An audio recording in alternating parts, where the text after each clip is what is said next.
This is Bob. Not too long ago, Bob found himself dragged into the family business by his Uncle Nelson. Things were going well, until Nelson got himself thrown in prison. With nowhere else to go, Bob fled to Hyland Point, where Nelson's old connections helped him get back on his feet. Starting with nothing more than a tiny motel room, Bob managed to build a small operation, hire his first dealer, and even buy a storage unit to expand his business. But success came at a price. The police are already on his trail, and the local crime family has made it clear that Bob isn't exactly welcome. Now, Nelson has one more idea, a way to make even more money, one that could change Bob's future forever. Will it be the best decision Bob has ever made, or the one that destroys everything he's built? If you're rooting for Bob to survive this challenge, hit that subscribe button, leave a like, and let's just see how far this motel can take him. Everything that happened yesterday still weighed heavily on Bob's mind. Nelson's phone call, Oscar's warehouse, buying equipment he'd never imagined using, and one message from a supplier named Shirley. She'd be handling the only ingredient Oscar couldn't, pseudo. Sure enough, Bob woke up to a text. The dead drop would be waiting behind the casino. That was important. But first, routine. Bob grabbed his trimmers and harvested one of his last remaining weed plants.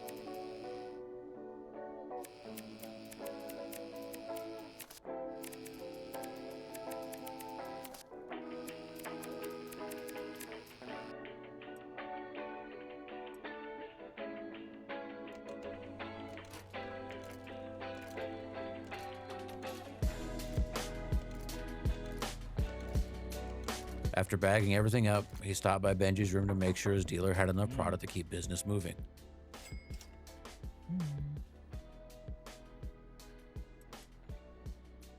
Back inside the motel, Bob looked around. The room that had built his weed business suddenly felt too small, too familiar, too much like yesterday. One by one, he packed away the equipment that had gotten him this far. Grow lights, pots, supplies. Everything was moved into storage. Its job was done.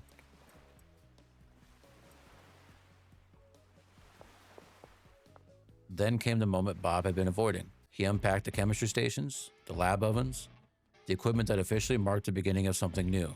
He did leave 2 weed plants behind, mostly because he still had the seeds, and partly because old habits die hard. Meth only needed 3 ingredients: pseudo, acid, and phosphorus. Oscar supplied 2, Shirley supplied the 3rd. The only problem? Bob was already running low on Oscar's supplies.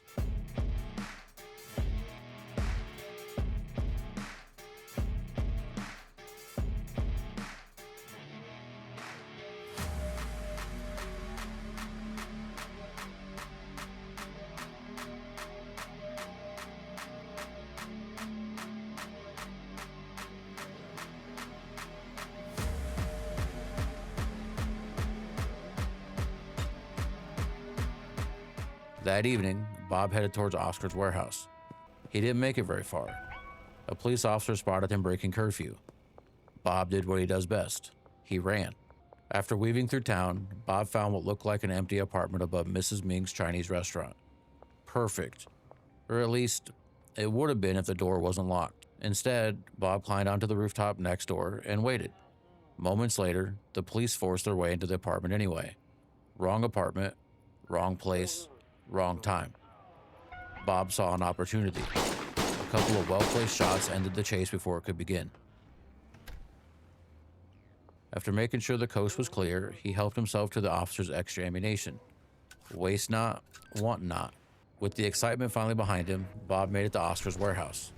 A little more acid, a little more phosphorus, and while he was there, another chemistry station, another lab oven. Meth wasn't exactly a quick business. If Bob was going to do this right, he was going to do it right. Back at the motel, Bob finished setting up the new equipment and sent Shirley another message. More pseudo. She replied that another dead drop would be ready in about 5 hours.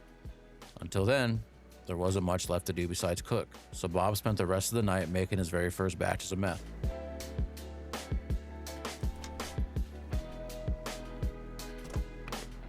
Tending to the last 2 weed plants he'd ever grow, and taking the first real steps into a business there was no coming back from.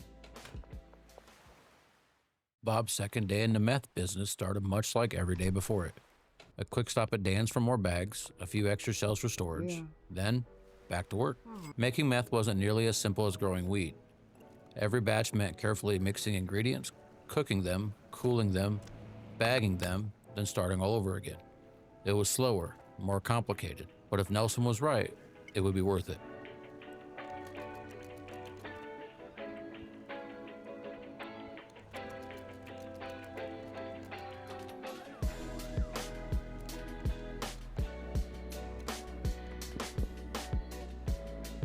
While the meth cooked, Bob finished harvesting the last of his weed plants.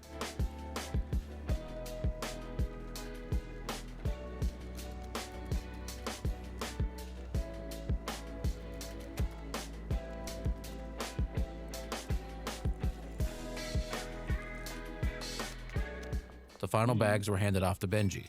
Just like that, Bob's weed business officially came to an end. From now on, there was only meth. Bob listed his newest product on a dealer app. It didn't take long. The orders started rolling in almost immediately. Apparently, Hyland Point wasn't exactly running short on customers.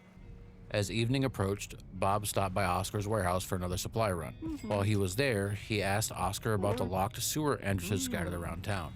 Oscar shrugged. He'd heard there was a key hidden somewhere downtown, or there was a guy with funny hair and thick glasses who supposedly carried one. Not exactly helpful, but it was more information than Bob had before. Something to investigate another day. For now, there was money to be made. Bob met with his customers, made his deliveries, and headed back to the motel.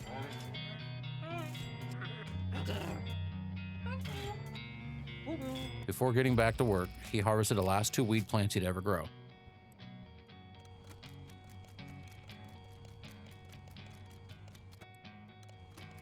The grow lights came down, the empty pots were packed away.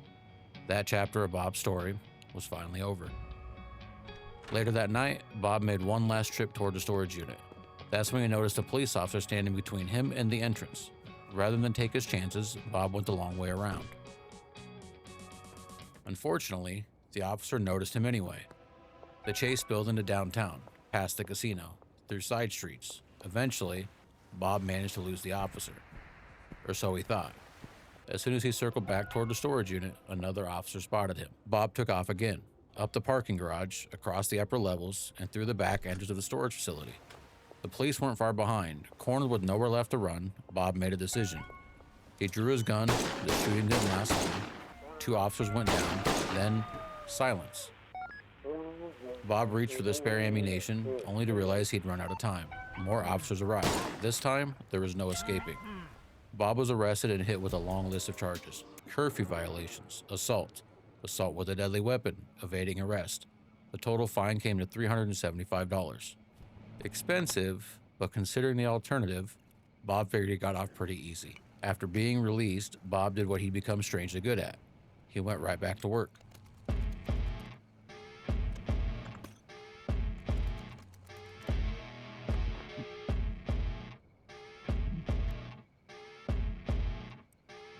Another stop at Oscar's for supplies, a few glass jars, and another idea. Instead of sending Benji out with bags, why not send him out with jars? They held more product, which meant fewer trips and more sales.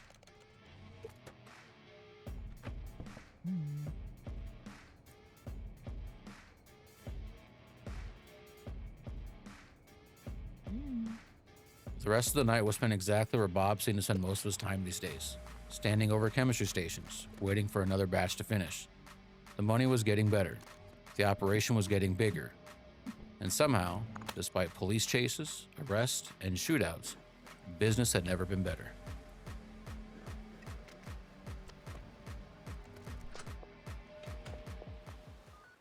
The next morning, Bob woke up to a text from an unknown number. Meet me in the Taco Tickler's parking lot. Black SUV. We have a proposition. Curiosity got the better of him. When Bob arrived, a man stepped out of the SUV and introduced himself. Thomas, a member of the Benzies family. The same Thomas who'd welcomed Bob to Hyland Point by blowing up his RV. To Bob's surprise, Thomas apologized. Not because he felt bad, because, as he explained it, it was simply business. The Benzies had spent years building their operation in Hyland Point. They weren't about to let some newcomer take it away. But Thomas wasn't there to make another threat. He had an offer. If Bob supplied the Benzies with wholesale product a few times each week and agreed to stay out of most of their territory, they'd leave him alone. No more explosions, no more intimidation, no more problems. There was a catch. The Benzies would only be paying about half of what Bob normally made. After all, they still needed to make a profit themselves. And for now, they only wanted weed. 10 to 15 grams at a time. Once Bob proved himself, the orders would get bigger. That last part caught Bob off guard. He spent the last several days leaving the weed business behind. Now, the city's biggest crime family wanted him to start growing it again. Bob thought about refusing. Then he remembered the burning RV, the police, the constant reminders that Hyland Point wasn't his city. Going to war with an organized crime family didn't seem like a great business decision. So, he accepted. Thomas smiled, told Bob he made the smart choice, reminded him to stay out of Benzie's territory, then climbed back into the SUV. A few moments later, it was gone. With more questions than answers, Bob returned to the motel. There was still meth to cook, customers to keep happy. Business didn't stop just because the local mafia decided to become business partners.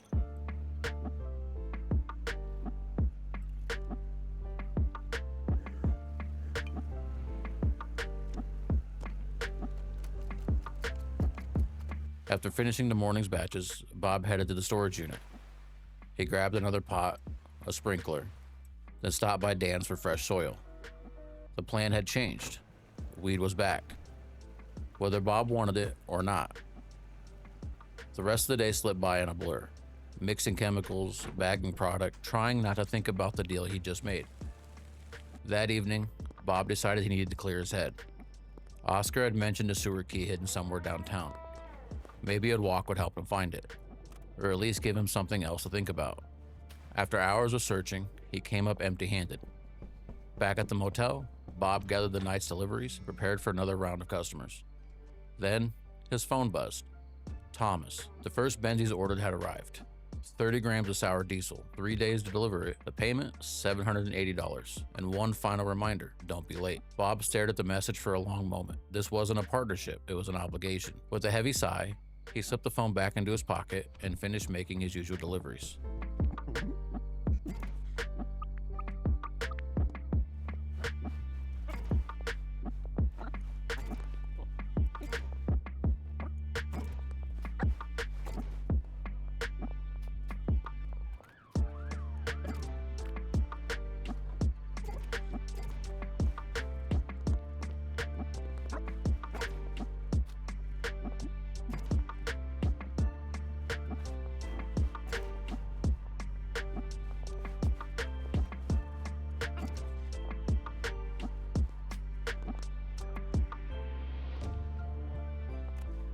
Before turning in for the night, Bob texted Albert. One order, sour diesel seeds. If the Benzies wanted weed, Bob would make sure they had it. As he climbed into bed that night, one thought refused to leave his mind. He'd come to Hyland Point hoping to build something of his own. Now, he couldn't help but wonder if he'd simply traded one boss for another. The next few days settled into another familiar routine. Mix, cook, bag, plant, water, repeat. The meth operation was running smoothly. The weed operation, not so much. Every new weed plant Bob grew belonged to the Benzies, not to him. He convinced himself it was only temporary. Maybe if he gave them cleaner product, better product, they'd trust him with larger orders.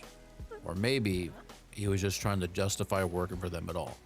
A few days later, it was finally time for the first delivery. Bob walked up to the Benzies mansion and quietly placed the order into the drop box outside the gate.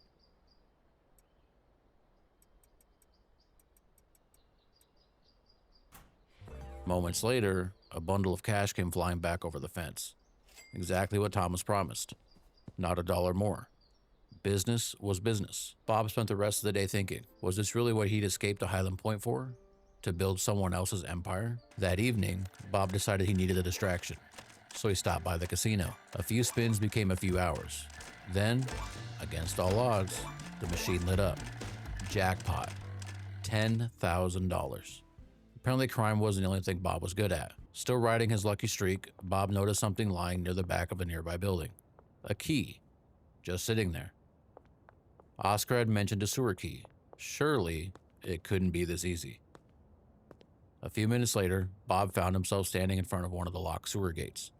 The key fit perfectly. Inside, someone had clearly made the place their home. Messages were painted across the walls. One stood out. The King's Royal Domain. Invaders beware. Naturally, Bob ignored the warning. At the end of the tunnel sat a locked door with a keypad. On a whim, he entered 1111. The door clicked open. Inside stood a man wearing a crown. Without saying a word, he charged Bob with a knife. Bob didn't hesitate. A single gunshot echoed through the sewer. Moments later, the king was dead. Bob looked down at the crown, then looked around the empty room. Well, if there wasn't a king anymore, someone had to fill the position. King Bob. It had a nice ring to it. The next morning, Bob made another decision. This one wasn't nearly as funny. He pulled out his phone and texted Thomas. The deal was over. Bob wasn't working for the Benzies anymore. Thomas's reply came almost immediately. If you're not working with us, you're against us. You're going to regret coming to this town. For a moment, Bob wondered if he'd just made the biggest mistake of his life. Then again, he'd survived burning RVs, shootouts, police chases, and prison sentences. One angry crime family wasn't about to scare him away. Or at least, that's what he kept telling himself. With the decision made, it was back to work. Business wasn't going to run itself.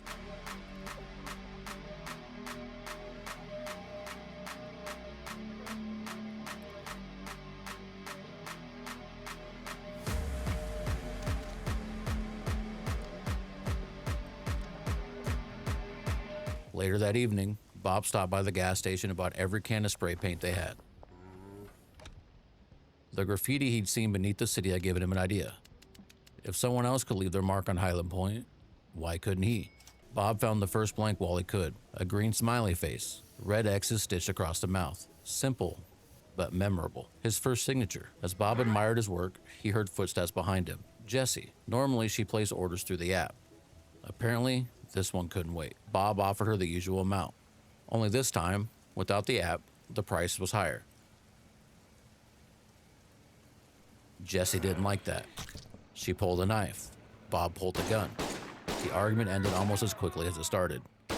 Bob didn't enjoy killing one of his regular customers, but word spread fast in Hyland Point. Sometimes, making an example out of one person kept 10 others from trying the same thing.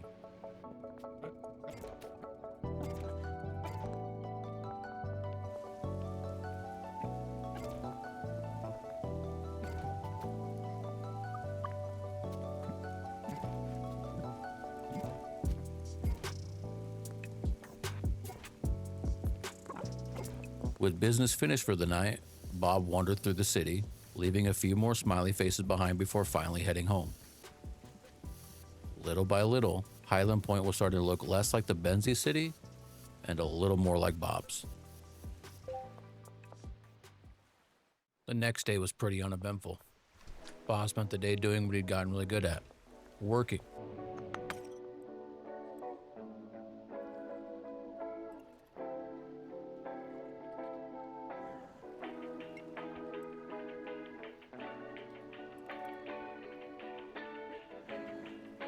Before making his usual rounds for the night, Bob finally picked up his first customer downtown.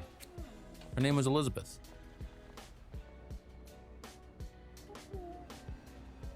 Bob made the deal and went on with his night.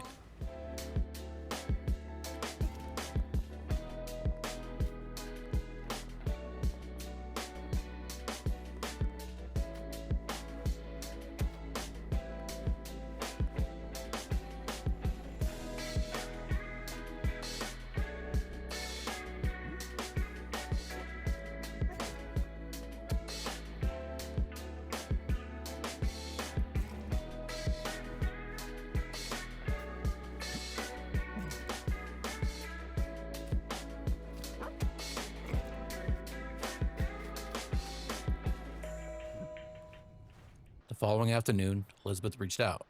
She was looking for some product.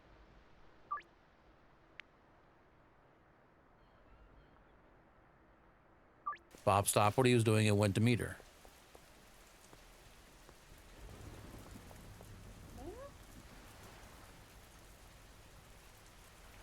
After the handoff, Elizabeth mentioned that she had a friend who supplied the equipment needed to grow mushrooms.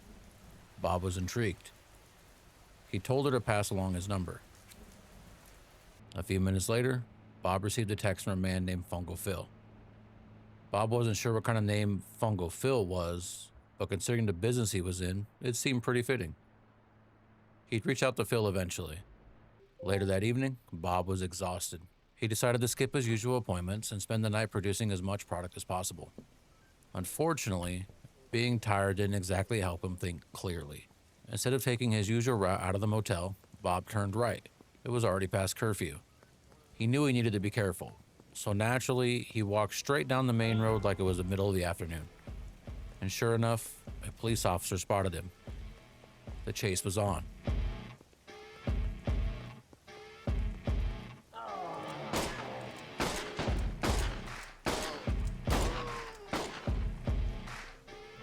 Bob ran as far as he could, eventually making his way into the woods near the Uptown neighborhood.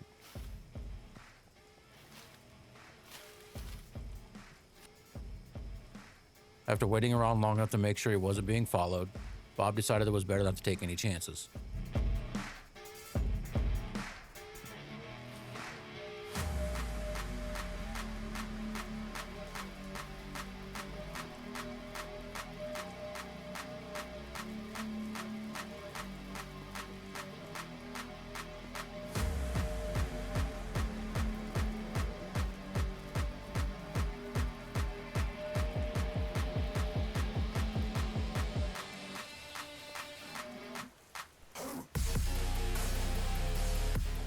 He headed into the sewers for the night.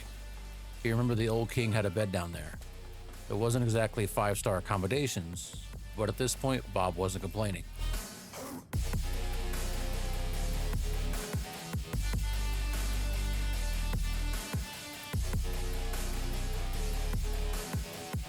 He laid his head down and went to sleep, not knowing what he'd wake up to. The next morning, Bob woke up like any other day. Well, almost like any other day. He was waking up in a sewer. Bob decided to make his way through the tunnels and find an exit somewhere away from the police. He wasn't sure if they were still looking for him after the chase the night before.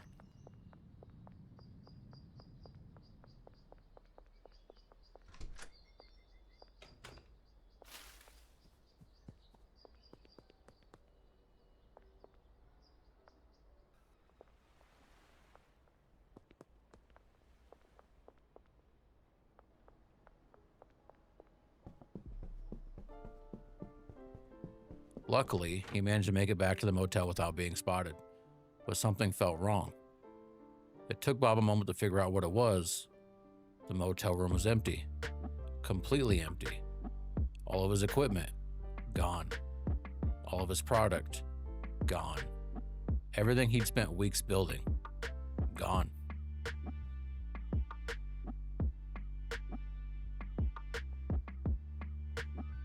The only things left were a couple of lamps and a few storage shelves, and a whole lot of trash.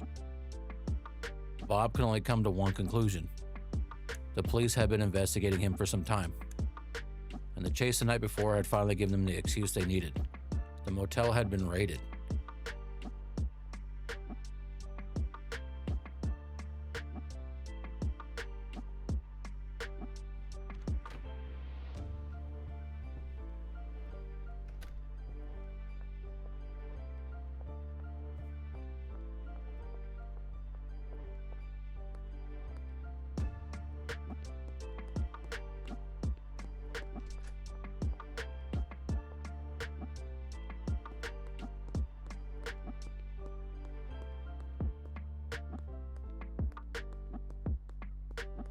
Bob made his way back to the sewers. He needed somewhere quiet to think. His meth was gone. His equipment was gone. His business was gone. Then Bob remembered the text he'd received the day before. Fungal Phil. Maybe this wasn't the end. Maybe it was time for Bob to start over. Again.